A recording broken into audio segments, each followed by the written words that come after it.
आइए, सुनिए, देखिए, समझिए सनातन सत्य। जैसी दृष्टि वैसी सृष्टि, दृष्टि विज्ञान। कुदरत, कुदरती रचना एवं कुदरत के कानून से शाश्वत सुख की प्राप्ति। जोधपुर के परम पूज्य महात्मा उपासक प्रोफेसर डॉक्टर सोहन राज तातेड़ के निर्देशन में सनातन सत्य। जैसी दृष्टि वैसी सृष्टि, दृष्टि विज्ञान।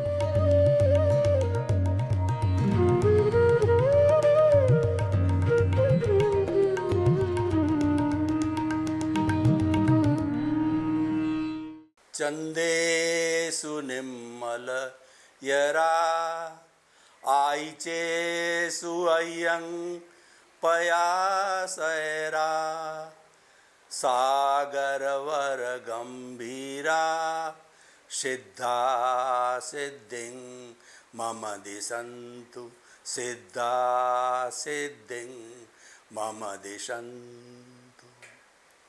मेरे और आप सभी के भीतर विराजमान शुद्ध आत्मा भगवान को नमन प्रणाम। भाई और बहनों, मातृशक्ति को नमन। सनातन सत्य यह कार्यक्रम हम आपको क्यों प्रस्तुत करना चाहते हैं, इसके लिए मैं बताना चाहता हूं कि मानव जीवन के अंदर चार चीज़ें अत्यंत दुर्लभ है। मानव जीवन का मिलना, ईश्वर की वाणी सुनने का अवसर मिलना, ईश्वर की वाणी में श्रद्धा होना और ईश्वर की वाणी को आत्मसात करना। और जिसने ये चारों ही प्राप्त कर लिए हैं उसका जीवन सफल है। मानव जीवन दुर्लभ क्यों कहा गया है? क्योंकि मनुष्य ही एक ऐसा प्राणी है जो संपूर्ण ज्ञान को प्राप्त कर सकता है। संपूर्ण ज्ञान का अर्थ हो गया केवल ज्ञान। 360 डिग्री के ज्ञान को केवल ज्ञान कहते हैं। और जब यह ज्ञान कोई भी इस औदारिक शरीर वाला मनुष्य प्राप्त कर लेता है तो इस औदारिक शरीर के अंदर वह स्वतः ही भगवान ईश्वर परमात्मा बन जाता है। मनुष्य ही एक ऐसा प्राणी है जो कि परमात्मा बन सकता है, क्योंकि हमारे भीतर जो आत्मा विराजमान है उसमें परमात्मा बनने की अर्हता है। अब हम परमात्मा कैसे बने, उसके लिए हमें सनातन सत्य, यूनिवर्सल ट्रुथ, सार्वभौम सत्य की आवश्यकता रहती है कि what is the ultimate reality of this ब्रह्मांड, of this cosmos, of this world. वो हम सनातन सत्य के माध्यम से आपको देना चाहते हैं। और ये हमारा सनातन सत्य कुदरत, कुदरती रचना और कुदरत के कानून पर आधारित है। जो सारा ब्रह्मांड है वह कुदरत है। और इस कुदरत के अंदर जो 84 लाख जीवा योनि के प्राणी जो जिनके बर्थ प्लेसेस हैं और आत्मा की संख्या अनंत है, वो उसका सनातन सत्य प्राप्त करके और वो शाश्वत सुख को प्राप्त करते हैं। ऐसा सुख जिसके बाद कभी दुख आता ही नहीं है। अतः हम उस शाश्वत सुख को प्राप्त करने के लिए सनातन सत्य कार्यक्रम देते हैं। आज का हमारा विषय है अहंकार कैसे जन्मता है। भाई और बहनों, अहंकार विनाश की जननी है। जिस समय आपके भीतर अहंकार आ गया, मान लीजिए कि आपके विनाश का बीज प्रारंभ हो गया। मैं यह कोट करना चाहूंगा कि जो रावण था वो वेदों का ज्ञाता था, प्रकांड पंडित था और कई रिद्धियां सिद्धियां उनके पास, यानी एक महान व्यक्तित्व था। लेकिन अहंकार के वशीभूत होकर के उनका अंत हुआ, वो बदनाम हुए। सती सीता माता का हरण किया और आज उस अहंकार के वशीभूत कितनी शताब्दियां हो गई है कि उसका पुतला जलाया जाता है कि बुराई पर भलाई बुराई की जीत कह के जलाया जाता है। राम की जीत रावण पे जीत के नाम से, यानी एक अवगुण के कारण शताब्दियों शताब्दियों से जो है वह जो है बदनाम हो गया। इसीलिए अहंकार को जन्मने मत दो। अब ये अहंकार जन्मता कैसे है, ये हम आपको बताना चाहते हैं, क्योंकि बताए बिना आपको कैसे मालूम पड़ेगा कि वो कौन कौन से उद्गम स्थल है, कौन कौन से सोर्स है जहां से अहंकार जन्मता है। तो हमारे वो धार्मिक ग्रंथों के अंदर 8 तरह के मद बताए गए हैं। जाति, कुल, बल, ज्ञान, ऐश्वर्य, रूप, समृद्धि, ये 8 तरह के जो हमारे मद हैं, इनसे अहंकार पैदा होता है। पुराना समय देखे तो मैं राजा का बेटा हूँ, ब्राह्मण का बेटा हूँ, पनिया का बेटा हूँ, इस तरीके से अलग अलग जो जातियों के जो है व्यक्ति मद करके वो अहंकार करने लग जाता है। और अहंकार में क्या होता है कि व्यक्ति दूसरे अपने साथी लोग होते हैं, समकक्ष लोग होते हैं, कुछ गिनता नहीं है, वह सुपीरियरिटी कॉम्प्लेक्स के अंदर चला जाता है। और अहंकार में एक बुराई है, एक चंडाल चौकड़ी है हमारी भारतीय ग्रंथों के अनुसार कि क्रोध, अहंकार, माया, लोभ, ये चंडाल चौकड़ी है। इनके बीच के अंदर एक पक्का पैक्ट है, एग्रीमेंट है कि अगर एक चला गया तो पीछे 3 बैकडोर एंट्री से बिना किसी परमिशन लिए, बिना कोई जानकारी के ऑटोमेटिकली आएंगे। मैं आपको उदाहरण देता हूँ कि मान लीजिए किसी व्यक्ति के पास में बहुत धन बढ़ गया, तो धन बढ़ने से क्या होगा, उस व्यक्ति की अगर कोई अवहेलना करेगा, कोई बात काटना चाहिएगा, उसको क्रोध आ जाएगा। तो देखिए अहंकार के साथ क्रोध आया। अच्छा, और उसके बाद जो है अहंकारी व्यक्ति अपने आप को इतना बड़ा समझता है कि किसी को कुछ बोल देता है, किसी को कुछ बोल देता है। हस्बैंड वाइफ को अलग अलग बात बोल करके, माया करके, और उनको लड़ा दिया। पार्टियों के बीच में माया करके लड़ा दिया, मिसअंडरस्टैंडिंग पैदा कर दी उसने, अहंकारी व्यक्ति ने। वो मिसअंडरस्टैंडिंग सारी माया है और लड़ा दिया। और देखिए कि जो अहंकारी व्यक्ति होता है और किसी चीज का अहंकार करता है, धन का या जो भी चीज उसके पास होती है, पद का, प्रतिष्ठा का, तो क्या होता है कि उसका लोभ बढ़ जाता है। जहां लाहा तहां लोभा, जहां लाभ होता है वहां लोभ ऑटोमेटिकली बढ़ जाता है। तो लोभ बढ़ गया, इसका मतलब वो और जो है उसको, चाहे धन हो, चाहे पद हो, चाहे प्रतिष्ठा हो, और अधिक पाने का कोशिश करेगा। ये सारी चीजें एक दूसरे से जुड़ी हुई होती है। अहंकार ना करना, अगर आपके पास कुछ भी है, अहंकार ना करना बहुत बड़ा गुण है, लेकिन फिर भी अगर आता है तो उसको शमन करना चाहिए, दबाए रखना चाहिए। तो हम बात कर रहे थे 8 मद की। तो मद के अंदर कुल का, जाति का और बल का। मैं इतना बलशाली हूं, मेरे बराबर कोई बल वाला नहीं है। मैं इतना ज्ञानी पुरुष हूं कि मेरे बराबर कोई ज्ञानी नहीं। मेरे इतना रूप है कि जो है मेरे सामने जो स्वर्ग की अप्सरा भी नहीं टिकती है। मेरा ऐश्वर्य, समृद्धि देखो कि कितनी बड़ी समृद्धि है। मेरे समान किसी के पास में इतनी समृद्धि, इतनी पद प्रतिष्ठा, धन दौलत नहीं है। इस प्रकार ये उद्गम स्थल है अहंकार के, वहां से अहंकार जन्म लेता है। देखिए आपको जो कुछ भी मिलता है वो आपके पूर्व जन्म के, जो आपने अच्छे कॉज डाले हैं, जो पुण्य का संचय किया है, उसी का ही इस जन्म के अंदर उदय या गीता की भाषा में प्रारब्ध होता है। नो डाउट, क्योंकि वो आपका अर्न किया है, आपको मिलेगा, कोई रोक नहीं सकता है। परंतु क्वेश्चन ये है उसके मिलने से क्या प्रतिक्रिया होती है, वो मुख्य बात हो गई है। आपको था, मिल लिया, आपने भोग कर लिया, अब आपका ऐश्वर्य, आपका पुण्य, कौन रोकने वाला है। लेकिन उसको आपने अगर दुरुपयोग किया, उस पर प्रतिक्रिया की, उसके साथ जुड़ गए, तो फिर नया अहंकार पैदा हो गया है और वह पैदा नहीं होने देना है। ये मुख्य बात है।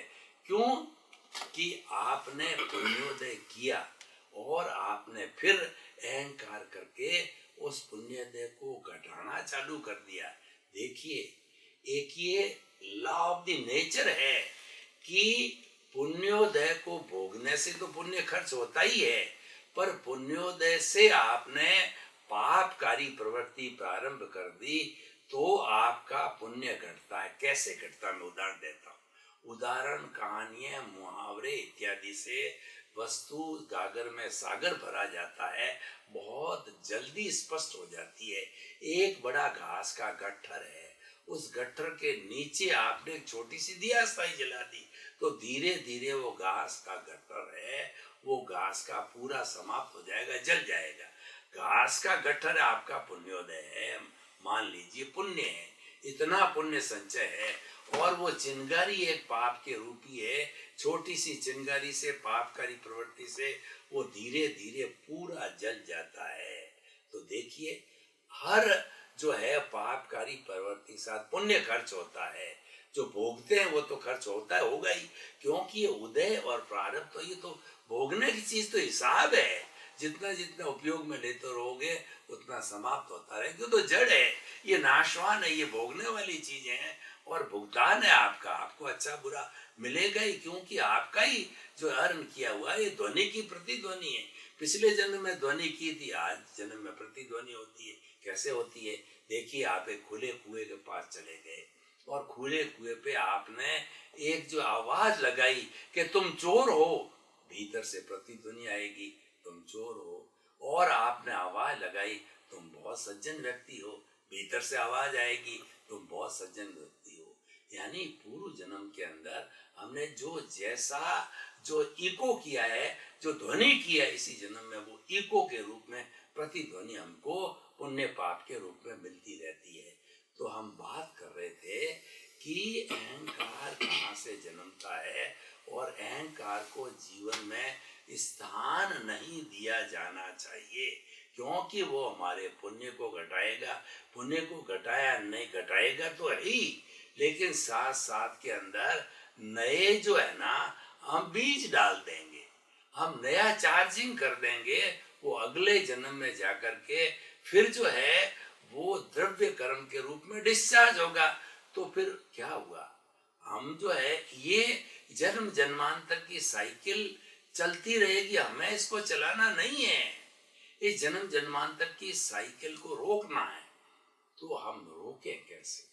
इसको रोकने की पहली बात तो हमने ये कही आपसे कि आपके जो भोग चल रहा है उसके साथ जुड़ो मत, क्योंकि हमने आपको एक सिद्धांत दिया, एक यूनिवर्सल ट्रूथ दिया, एक सार्वभौम सत्य बताया आपको, आपको लॉ ऑफ द नेचर बताया, आपको सनातन सत्य बताया कि मन, वचन और काया से जुड़ी हुई हर वस्तु वह अवस्था मात्र है, और अवस्था जो है उसकी कोई रचना करने वाला नहीं है।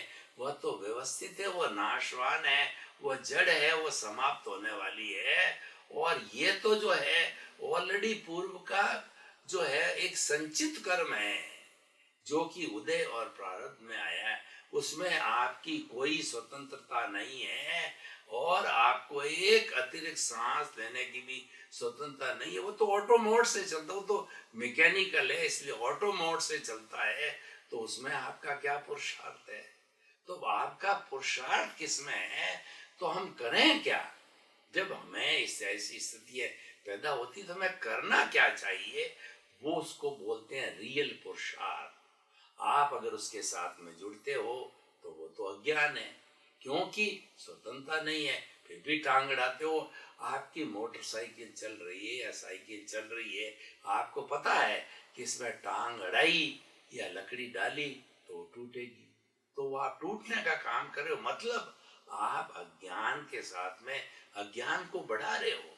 हमें तो अज्ञान रूपी वेल्डिंग को तोड़ना है, इसके घनत्व को, इसके वॉल्यूम को हमें घटाना हमारे जीवन का उद्देश्य है कि जो कॉजल बॉडी, लिंग शरीर, कार्मण शरीर, कर्मों का पुलिंदा, अज्ञान, राग, द्वेष, कुछ भी कहिए, अलग अलग धर्म दर्शनों में इसके अलग अलग नाम कहे, सबका भावार्थ एक ही है, ये अशुद्धि है। कैसी अशुद्धि है?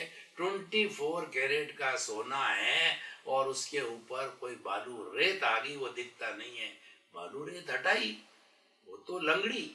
24 कैरेट का सोना तो दिखने लग गया। तो उसी तरीके से हमारा जो ये शुद्ध आत्म स्वरूप है, इसके ऊपर सूरदास की काली कमरिया चढ़े न दूजो रंग, ये तो मूल स्वरूप में अनादि अनंत काल से था, मोक्षगामी और प्योर है। 24 कैरेट का सोना है, लेकिन ये तो बेचारा बंधा हुआ है, इस जेल के अंदर बंद गया, इसीलिए बॉन्डेड हो गया, ये अशुद्ध हो गया और ये संसारिक आत्मा बन गया। ये मूल स्वरूप आत्मा, मुक्ति वाली आत्मा, अक्षय सुख की आत्मा वाला है, बंधा हुआ है। करे क्या? तो हमें इसको आजाद करना है। वो आजाद करना मनुष्य जीवन का लक्ष्य होना चाहिए, क्योंकि मनुष्य के अतिरिक्त कोई आजाद नहीं कर सकता। इसीलिए मनुष्य जीवन सबसे दुर्लभ जीवन बताया गया है, और केवल मनुष्य के पास ही पट्टा है कि वो मुक्ति को जा सकता है, यानी अपने स्वरूप को 100% तक मनुष्य ही प्राप्त कर सकता है। जब सारी चीजें हमारे हक में, सारी चीजें हमारे पक्ष में, तो हम करें क्यों नहीं? वो करने के लिए ही हमने सनातन सत्य कार्यक्रम प्रारंभ किया है, और उसी की सारी बात बताते हैं। वो करने का रियल पुरुषार्थ बताते हैं। रियल पुरुषार्थ एक ऐसा शॉर्टकट है, एक ऐसा हाई जंप है, एक ऐसी लिफ्ट है, एक ऐसी हवाई जहाज है कि सीधी जोधपुर से चेन्नई उतारती है 1.5 घंटे के अंदर। लोकल ट्रेन 48-52 आवर्स में जाती है। एक्सप्रेस ट्रेन भी इतनी दूर जाती है। हम तो आपको सीधा रास्ता बताते हैं। कौन सा रास्ता? ये सनातन सत्य रास्ता है, सीधा प्रभु से जोड़ता है। नो वाया मीडिया, नो दलाल, नो मीडिएटर। उसको हम कहते हैं रियल पुरुषार्थ, उसको कहते हैं हम दृष्टि विज्ञान। जैसी दृष्टि वैसी सृष्टि। आपकी दृष्टि इधर है, यानी संसार की तरफ है, मनोरंजन की तरफ है, उसको आत्मरंजन की ओर कर लो। क्या किया आपने? कोई कार्य नहीं करना, कोई एक्टिविटी नहीं करना है, दृष्टि को बदलना है, खाली चिंतन को बदलना है, सोच को बदलना है, समझ को खुला करना है। हमारे इस दृष्टि विज्ञान में, इस मुक्ति के मार्ग में करना कुछ नहीं है, मात्र समझना है। समझना क्या है? समझना यह है कि भीतर में जो प्रभु बैठा है उसको रियलाइज करो। उसी का नाम, बड़ा छोटा सा नाम है, सेल्फ रियलाइजेशन। हम क्या रियलाइज करें?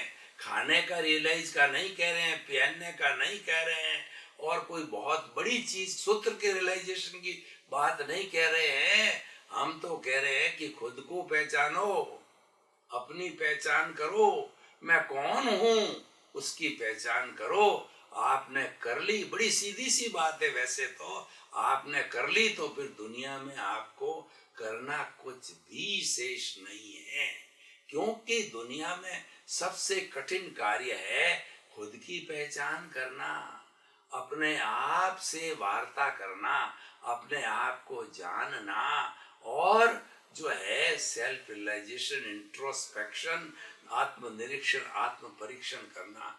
उसके लिए हमने आपको ये सारी बातें बताई है।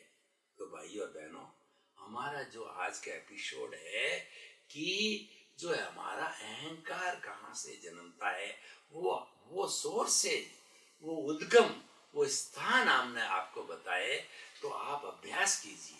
देखिए, सन्यासी साधक होते हैं जो पिछले जन्म से क्षोभ सम पुण्योदय साथ लेके आते हैं। तो ऐसे लोग जो है निरंकारी होते हैं। चाहे उनकी कोई कितनी प्रशंसा करे, चाहे उसको किसी बड़े पद पर बिठा दिया जाए, चाहे कोई प्रतिष्ठा दे दी जाए, कभी वो अहंकार नहीं करते हैं, क्योंकि वो जानते हैं कि हमारा विनाश होगा तो इसी अहंकार के कारण होगा। तो ऐसे लोगों से हमें शिक्षा लेनी चाहिए। हम गृहस्थी हैं तो हम भी अपना विकास चाहते हैं। और वैसे देखिए, हमारे भारतीय जो संस्कृति है उसमें जो 4 आश्रम हैं, ब्रह्मचर्य आश्रम, गृहस्थ आश्रम, वानप्रस्थ आश्रम और संन्यास आश्रम, इन चारों आश्रम में से सबसे कठिन गृहस्थ आश्रम है। क्योंकि गृहस्थ आश्रम में आदमी की परीक्षा होती है। उसके माता होते हैं, पिता होते हैं, अतिथि देवो भव होता है, समाज होता है, देश होता है, राष्ट्र होता है। उसको, व्यक्ति को गृहस्थ आश्रम में सब जगह कंट्रीब्यूट करना पड़ता है। संन्यास में केवल माला फेरनी होती है। वानप्रस्थ में होता है व्यक्ति केवल एक ही ध्येय होता है, समाज की सेवा करो, कुछ अपने लिए करो, उसकी मिक्स्ड दिनचर्या होती है। ब्रह्मचर्य आश्रम तो आनंद का जीवन होता है, सिवाय पढ़ाई लिखाई कुछ नहीं होता है। तो गृहस्थी को भी तरने का, गृहस्थी को भी शाश्वत सुख प्राप्त करने का, व्यक्ति गृहस्थी को भी मुक्ति जाने का अधिकार के साथ साथ वो जा सकता है सन्यासी की तरह ही। तो वो पॉसिबल कब है कि हम अगर वेदांत की भाषा में बात करें तो राजा जनक जो कि सीता के पिता थे वैसा विदेह बनना पड़ेगा। हम अब आपको वह युक्ति बताते हैं, फॉर्मूला बताते हैं, सूत्र बनाते हैं, जिससे कि हमारे पास सब कुछ होते हुए भी हम निरंकारी कैसे हो सकते हैं।